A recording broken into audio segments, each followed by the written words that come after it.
The text came on a Thursday afternoon. Between my second coffee and a pile of invoices I kept pretending didn't exist. "Hey, it's Linda, Diane's mom. I know this is out of the blue, but I need someone to help me move a few things around the house this weekend. I'd pay you, of course. You were always such a good kid." I stared at it for a long time. Linda Hargrove, 61 years old, made the best lemon pound cake I'd ever eaten, called me sweetheart every time I walked through her door for 3 years, actually cried, when Diane and I split. That was 14 months ago. I typed back 3 different responses before settling on the honest one. Sure, Saturday morning works. She lived in the same house she'd always lived in, a wide, cream-colored colonial on Persimmon Street with a wraparound porch and flower beds that never looked anything less than intentional. Diane had grown up in that house. I'd spent more Sunday dinners inside it than I could count. Pulling into the driveway felt like opening a drawer I'd promised myself I'd leave closed. Linda was already on the porch when I got out of the truck, holding 2 mugs. Her hair was shorter than I remembered, silver now where it used to be dark brown at the roots. She looked smaller, somehow. Or maybe I'd just forgotten what it felt like to stand that close to her. "You look thin," she said, handing me a mug. "You look great," I said, and meant it. She waved the compliment away the way she always did. "Come inside before this gets cold." The furniture was real. I want to be clear about that. There was a large oak bookcase that needed to come out of the study and go into the upstairs hallway. A dresser in the guest room had to be rotated to face the opposite wall. A dining table, still in its shipping box, needed to be assembled and positioned before her sister arrived for a visit the following week. I worked, and she directed, and for the first 2 hours it was easy, comfortable even. She made sandwiches. We talked about the neighborhood, about her garden, about a documentary series she'd started watching that she thought I'd like. She didn't mention Diane. I didn't mention Diane.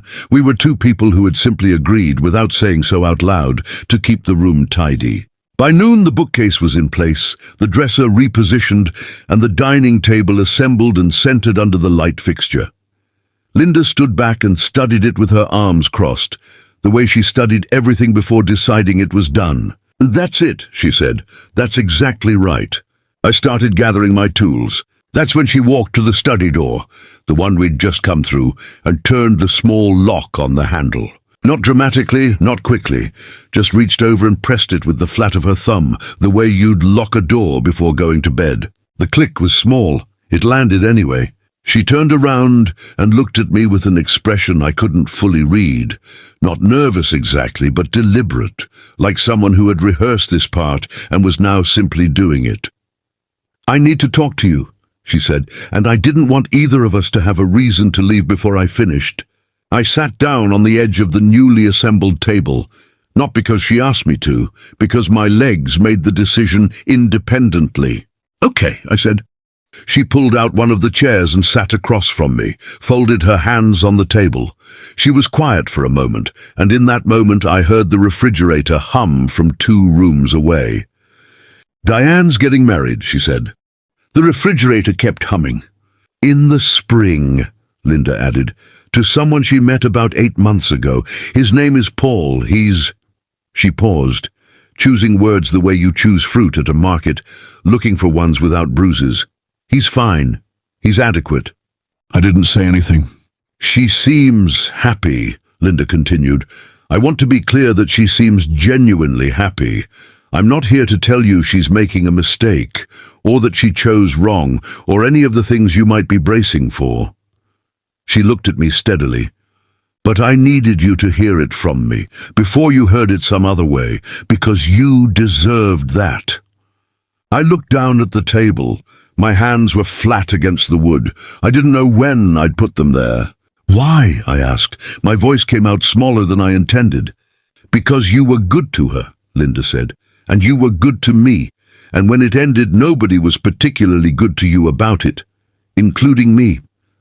I took her side, which I should do, she's my daughter. But I took it in ways that weren't fair.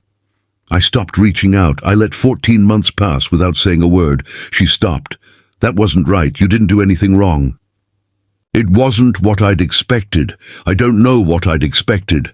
A guilt trip, maybe, or a mediation, or some errand she needed run that a hardware store couldn't handle.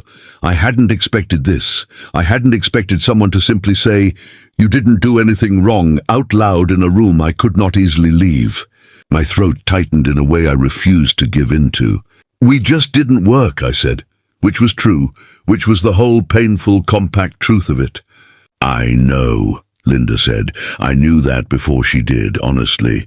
You wanted different things. That's not a crime. That's just life being unkind." She paused.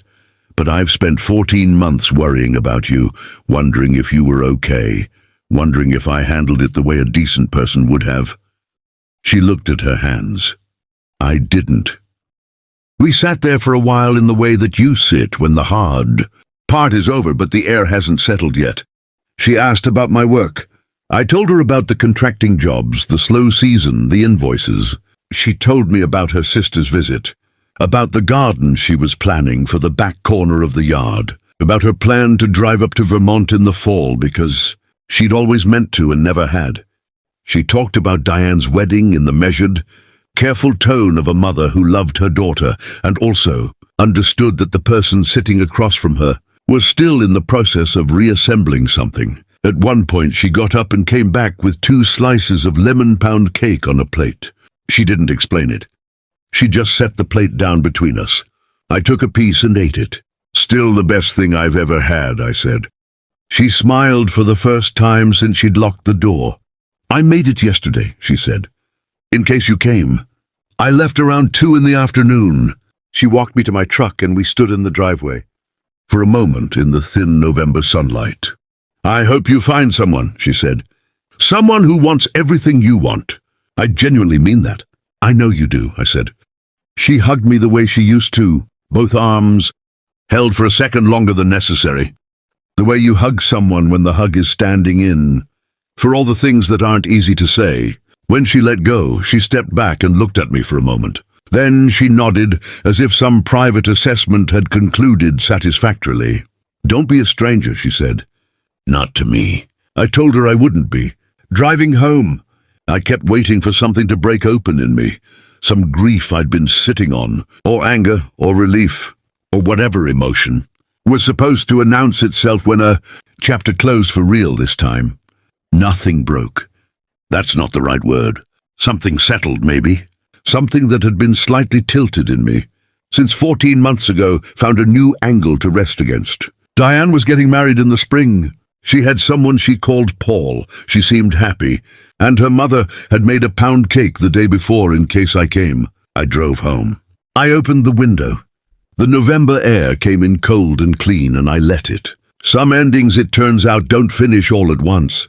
They finish in pieces, in locked rooms over pound cake.